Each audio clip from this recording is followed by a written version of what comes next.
नमस्कार, स्वागत है आपका जनगणमन 24/7 पर, जो कि मेरा यूट्यूब चैनल है। आप उसे लाइक करें, सब्सक्राइब करें। 15 अगस्त पर मोदी जी का 103 मिनट का भाषण सबने सुना। इसी चैनल पर हमने इसका बाकायदा लाइव प्रोग्राम करके और विश्लेषण भी किया। लेकिन एक जो बड़ी चीज जो कि कल बहुत लोगों ने नहीं सुनी, क्योंकि सब लोग मोदी जी की स्पीच पर डिस्कशन कर रहे थे, लेकिन उन्होंने कल लाल किले के प्रांगण से आरएसएस यानी कि राष्ट्रीय स्वयं सेवक संघ की फजीहत कर दी। फजीहत मैं इसलिए शब्द इस्तेमाल कर रही हूं क्योंकि मोदी जी ने आरएसएस को दुनिया की सबसे बड़ी एनजीओ बता दिया। एनजीओ कहकर संघ की क्या फजीहत नहीं होती। अब आप ये सोचिए, आरएसएस की अब लोग कुंडली निकालने लगे हैं कि आखिर आरएसएस है क्या। जब से मोदी जी ने उसको एनजीओ बताया है, सब ने खंगालना शुरू कर दिया है कि आखिर आरएसएस और बीजेपी के बीच का रिश्ता क्या है, आरएसएस क्या है। कांग्रेस ने सीधे तौर पर प्राइम मिनिस्टर मोदी से पूछा है कि यदि ये एनजीओ है तो फिर इसका रजिस्ट्रेशन आईडी क्या है। केरल कांग्रेस ने आरएसएस की एनजीओ की स्थिति, इसकी पंजीकरण स्थिति, वित्तीय पारदर्शिता और विदेशी योगदान यानी कि रेगुलेशन अधिनियम यानी कि एफसीआरए लाइसेंस के बारे में सवाल दाग दिए हैं। इसके साथ ही यह भी पूछा गया है कि क्या आरएसएस वास्तव में दुनिया का सबसे बड़ा एनजीओ है। सोशल मीडिया पर इस संगठन के इतिहास और अन्य संस्थाओं से इसके जुड़ाव की जानकारी खंगाल रहे हैं और तरह तरह के सवाल उठा रहे हैं। तो सवाल तो ये लाजमी है, मोदी जी बोलने को बोल गए कि वो दुनिया की सबसे बड़ी एनजीओ है, लेकिन ऐसा लग रहा था कि मोदी जी को ये पता नहीं कि अगर एनजीओ है तो उसका लाइसेंस नंबर होगा, रजिस्ट्रेशन होगा, एफसीआरए लाइसेंस होगा। लेकिन अब पॉलिटिकली इसको लोग ये सवाल तो करेंगे। आरएसएस के बारे में इन सवालों को जानने से पहले लेकिन आइए ये जान लेते हैं कि प्रधानमंत्री मोदी ने आखिर स्वतंत्रता दिवस पर क्या कहा। उन्होंने क्या कहा, इसको मैं एग्जैक्टली कोट कर रही हूं। उन्होंने कहा 100 साल पहले एक संगठन का जन्म हुआ था, राष्ट्रीय स्वयं सेवक संघ। राष्ट्र की सेवा में 100 साल का गौरवशाली स्वर्णिम अध्याय है। आरएसएस दुनिया का सबसे बड़ा एनजीओ है एक प्रकार से, यानी कि उन्होंने एक गौरवशाली प्रतिष्ठान को, एक गौरवशाली संस्था को उन्होंने कहा कि वो दुनिया का सबसे बड़ा एनजीओ है एक प्रकार से। अब पता नहीं कौन सा प्रकार मोदी जी के दिमाग में था, लेकिन उन्होंने ये कहा कि एक प्रकार से आरएसएस दुनिया का सबसे बड़ा एनजीओ है। उन्होंने आरएसएस की व्यक्ति निर्माण और राष्ट्र निर्माण में समर्पण की सराहना की है। पीएम के इस भाषण के बाद से ही आलोचना हो रही है कि जिस आरएसएस पर कभी प्रतिबंध लगा था और जिसका नाम कभी लाल किले से नहीं लिया गया था, उसकी मोदी जी ने जमकर तारीफ की। मैं इस लाइन को दोबारा कह रही हूं कि आरएसएस पर कभी प्रतिबंध लगा था और जिसका नाम कभी भी लाल किले से नहीं लिया गया था, उस नाम को कल मोदी जी ने लेकर और तारीफ की और साथ में उसको दुनिया की सबसे बड़ी एनजीओ बता दिया। अब केरल कांग्रेस ने प्रधानमंत्री के बयान पर तीखा हमला बोला है और आरएसएस की एनजीओ की स्थिति पर कई सवाल उठाए हैं। अब केरल कांग्रेस ने 6 बड़े सवाल खड़े किए हैं। पहला सवाल क्या है? पहला सवाल यह है पंजीकरण की स्थिति, यानी कि आरएसएस यदि एक एनजीओ है तो इसका यूनिक आईडी क्या है। केरल कांग्रेस ने इसको पूछा है। यह किस कानून के तहत पंजीकृत है, societies registration act, trust act या कंपनीज एक्ट। ये वो 3 सवाल है जिसके बारे में किसी को नहीं पता है, वो सवाल केरला कांग्रेस ने पूछे। सोसाइटीज रजिस्ट्रेशन एक्ट के तहत इसका रजिस्ट्रेशन है, कैसे पंजीकृत किया गया है, ट्रस्ट एक्ट है या कंपनीज एक्ट है। फिर दूसरा सवाल है पंजीकरण प्राधिकरण, आरएसएस का पंजीकरण प्रमाण पत्र किस रजिस्ट्रार या सरकारी प्राधिकरण ने जारी किया है, यह सवाल पूछा है।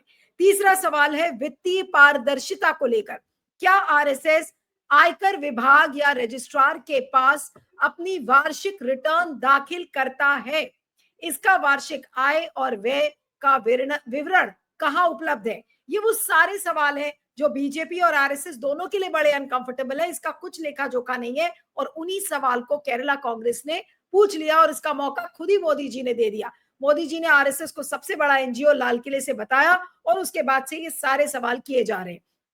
फिर अगला सवाल केरला कांग्रेस ने क्या किया, एनजीओ दर्पण पोर्टल, क्या आरएसएस ने नीति आयोग के एनजीओ दर्पण पोर्टल पर पंजीकरण कराया है? क्योंकि सारे एनजीओ को वहां पर अपना पंजीकरण कराना होता है, जो सरकारी सहायता प्राप्त एनजीओ के लिए अनिवार्य है। यानी कि जो सरकारी सहायता वाले जो एनजीओ हैं, उनको एनजीओ दर्पण पोर्टल पर रजिस्ट्रेशन कराना होता है। तो अगर एक आरएसएस दुनिया की सबसे बड़ी एनजीओ है, तो क्या वो वहां पर एनजीओ दर्पण पोर्टल पर रजिस्टर्ड है? उसके बाद एफसीआरए लाइसेंस को लेकर सवाल खड़ा किया गया है कि क्या आरएसएस के पास विदेशी योगदान प्राप्त करने के लिए एफसीआरए लाइसेंस है? यदि हाँ, तो इसके विवरण क्या है? फिर लेखा जोखा पूछा गया है। पिछले 5 वर्षों के आरएसएस के ऑडिटेड खातों को नागरिक कहां देख सकते हैं? इस सवाल को भी पूछा गया है। केरल कांग्रेस ने यह भी आरोप लगाया है कि आरएसएस एक अपंजीकृत संगठन है, यानी कि जिसका रजिस्ट्रेशन ही नहीं हुआ, जो भारत की सत्ता की राजनीति में अहम भूमिका निभाता है, लेकिन जवाबदेही के दायरे से बाहर है। कांग्रेस प्रवक्ता पवन खेड़ा ने 2021 में इसी तरीके के सवाल उठाए थे, जब उन्होंने अयोध्या में एक भूखंड सौदे और राजस्थान में कथित कमीशन सौदे का हवाला देते हुए आरएसएस की पारदर्शिता पर सवाल उठाए थे। तो आरएसएस की भूमिका पर सवाल खड़े किए जा रहे हैं, उसकी जवाबदेही पर सवाल खड़े किए जा रहे हैं, और सरकार की आड़ में जिस तरीके का बेनिफिट आरएसएस उठाता है, उसको लेकर केरला कांग्रेस ने कहा है कि देखिए, हर तरीके से नियमों का उल्लंघन कर रहा है आरएसएस। अब क्या वाकई में आरएसएस एक एनजीओ है, जिस सवाल को मोदी जी ने कहा है? आरएसएस की आधिकारिक स्थिति के अनुसार ये एक सांस्कृतिक और सामाजिक संगठन है, जो राष्ट्र निर्माण और हिंदू संस्कृति के प्रचार के लिए काम करता है। हालांकि ये साफ नहीं है कि आरएसएस किसी विशिष्ट कानून के तहत पंजीकृत है या नहीं। कई विशेषज्ञ और विपक्षी नेताओं का कहना है कि आरएसएस ने कभी भी खुद को औपचारिक रूप से एनजीओ के रूप में पंजीकृत नहीं कराया। अब उसका कारण क्या है? न कारण उन्होंने किसी ने पूछा, न कारण आरएसएस ने कभी बताया। लेकिन जिस तरीके से फल फूल रहा है आरएसएस के दफ्तर, आप देख लीजिए, करोड़ों रुपए उस पर इस्तेमाल हो रहे हैं। तो आज ये सवाल तो लाजमी है जो केरला कांग्रेस ने किया है। नीति आयोग द्वारा संचालित एनजीओ दर्पण पोर्टल उन संगठनों के लिए पंजीकरण अनिवार्य करता है जो सरकारी अनुदान प्राप्त करते हैं, लेकिन आरएसएस के इस पोर्टल पर पंजीकृत होने का कोई रिकॉर्ड सार्वजनिक रूप से उपलब्ध नहीं है। इसके अलावा एफसीआरए लाइसेंस के बिना कोई संगठन विदेशी योगदान प्राप्त नहीं कर सकता। आरएसएस ने कभी भी एफसीआरए लाइसेंस होने का दावा नहीं किया, और सरकारी रिकॉर्ड में भी इसका कोई जिक्र आपको कहीं नहीं मिलेगा। अब दुनिया का सबसे बड़ा एनजीओ कौन सा है? कल मोदी जी ने लाल किले के प्राचीर से कहा कि आरएसएस एक प्रकार से दुनिया का सबसे बड़ा एनजीओ है। तो जो आधिकारिक रूप से जो सबसे बड़े एनजीओ हैं वो कौन से हैं, ये भी आपको बता देते हैं।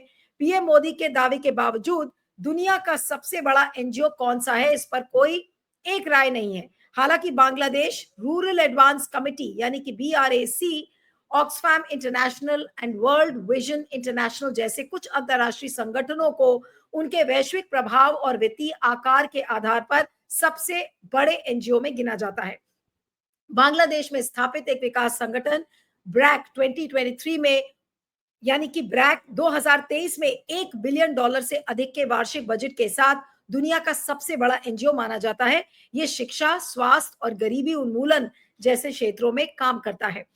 आरएसएस की तुलना में इन संगठनों का वित्तीय और संचालन डेटा सार्वजनिक रूप से उपलब्ध है, और ये एफसीआरए जैसे नियमों का पालन करते हैं। आरएसएस के पास कोई ऐसी सार्वजनिक जानकारी उपलब्ध नहीं है जिसके कारण से इसे सबसे बड़ा एनजीओ कहना विवादास्पद होगा। आरएसएस किस तरीके की संस्था है, ये भी सुन लीजिए। राष्ट्रीय स्वयंसेवक संघ यानी आरएसएस भारत में 1925 में डॉक्टर केशव बलिराम हेगडेवार द्वारा स्थापित एक संगठन है, जिसे यह स्वयं को एक सांस्कृतिक और सामाजिक संगठन के रूप में परिभाषित करता है। इसका घोषित मुख्य उद्देश्य हिंदू राष्ट्रवाद, हिंदुत्व, राष्ट्रीय एकता और चरित्र निर्माण को बढ़ावा देना है। आरएसएस का दावा है कि यह भारत की सांस्कृतिक विरासत को संरक्षित करने और समाज में अनुशासन, सेवा भाव और एकता को प्रोत्साहित करने के लिए काम करता है। आरएसएस का कहना है कि एक गैर राजनीतिक स्वैच्छिक संगठन है जो हिंदू संस्कृति और मूल्यों को मजबूत करने पर केंद्रित है। इसका वैचारिक आधार हिंदुत्व है, जिसे ये भारत की सांस्कृतिक पहचान के रूप में देखता है। आरएसएस स्वयं सेवकों पर आधारित है जो इसके दैनिक कार्यों और गतिविधियों में भाग लेते हैं। संगठन के पास औपचारिक सदस्यता का सिस्टम नहीं है, बल्कि स्वयं सेवकों के समर्पण पर निर्भर रहता है। अब राजनीतिक संगठन होने का भी आरोप इस पर लगता रहता है। भले ही आरएसएस खुद को एक सांस्कृतिक संगठन कहता हो, कुछ आलोचक इसे एक राजनीतिक संगठन मानते हैं, क्योंकि ये भारतीय जनता पार्टी और संघ परिवार के अन्य संगठनों के साथ वैचारिक रूप से जुड़ा हुआ है। इसकी गतिविधियां और हिंदुत्व के प्रचार को लेकर समय समय पर भी विवाद उठते रहे हैं। आरएसएस को औपचारिक रूप से भारत में एनजीओ के रूप में पंजीकृत नहीं किया गया है और ये एफसीआरए या सोसाइटी रजिस्ट्रेशन एक्ट के तहत पारदर्शी वित्तीय लेखा जोखा नहीं रखता। अब आरएसएस पर किन किन चीजों का आरोप लगा है ये भी जान लेते हैं। आरएसएस पर समय समय पर विभिन्न आरोप लगते रहे हैं। कांग्रेस और वामपंथी पार्टियों जैसे विपक्षी दल आरएसएस पर हिंदुत्व के नाम पर सांप्रदायिक शुद्धि ध्रुवीकरण को बढ़ावा देने का आरोप लगाते रहे हैं। केरल में जहां आरएसएस और सीपीएम के बीच हिंसक झड़पें होती रहती है, कांग्रेस ने आरएसएस को विभाजनकारी संगठन करार दिया है। कांग्रेस इस पर वित्तीय पारदर्शिता की कमी का आरोप लगाती रही है। आरएसएस को भारतीय जनता पार्टी का वैचारिक आधार भी माना जाता है। विपक्ष का यह भी आरोप है कि आरएसएस अप्रत्यक्ष रूप से सरकार की नीतियों को प्रभावित करता है, लेकिन जवाबदेही से बचता है। कांग्रेस नेताओं ने आरएसएस पर स्वतंत्रता संग्राम में योगदान न देने और भारत छोड़ो आंदोलन का विरोध करने का भी आरोप लगाया है। आरएसएस को दुनिया का सबसे बड़ा एनजीओ बताने वाला पीएम मोदी का बयान एक और जहां संगठन के समर्थकों के लिए गर्व का विषय है, वहीं विपक्ष ने इसे संवैधानिक मूल्यों के खिलाफ और आरएसएस की पारदर्शिता पर सवाल उठाने का अवसर बना लिया है। केरल कांग्रेस के सवालों ने आरएसएस की कानूनी स्थिति, वित्तीय पारदर्शिता और एफसीआरए जैसे मुद्दों को फिर से चर्चा में ला दिया है। हालांकि आरएसएस की ओर से अभी तक इन सवालों का कोई आधिकारिक जवाब नहीं आया है। आरएसएस पर लगने वाले सांप्रदायिकता और अपारदर्शिता के आरोप इस विवाद को और गहरा रहे हैं। तो आप ये सोच सकते हैं कि किस तरीके का एक बड़ा विवाद मोदी जी ने अपनी पेरेंट ऑर्गेनाइजेशन के लिए खड़ा कर दिया, सिर्फ ये बोलकर कि आरएसएस दुनिया का सबसे बड़ा एनजीओ है। तो क्या आरएसएस की इससे फजीहत नहीं होगी? क्या ये केवल विपक्ष इस फजीहत को करेगा? क्या ये मोदी जी के लिए भी आज सवालों के घेरे में खड़े होना नहीं है कि अपनी ही पेरेंट ऑर्गेनाइजेशन के खिलाफ उन्होंने बोल दिया और वो भी लाल किले से बोला है? इस वीडियो पर आपके फीडबैक का मुझे इंतजार रहेगा। बने रहिएगा जनगणमन 24/7 पर। Thank you.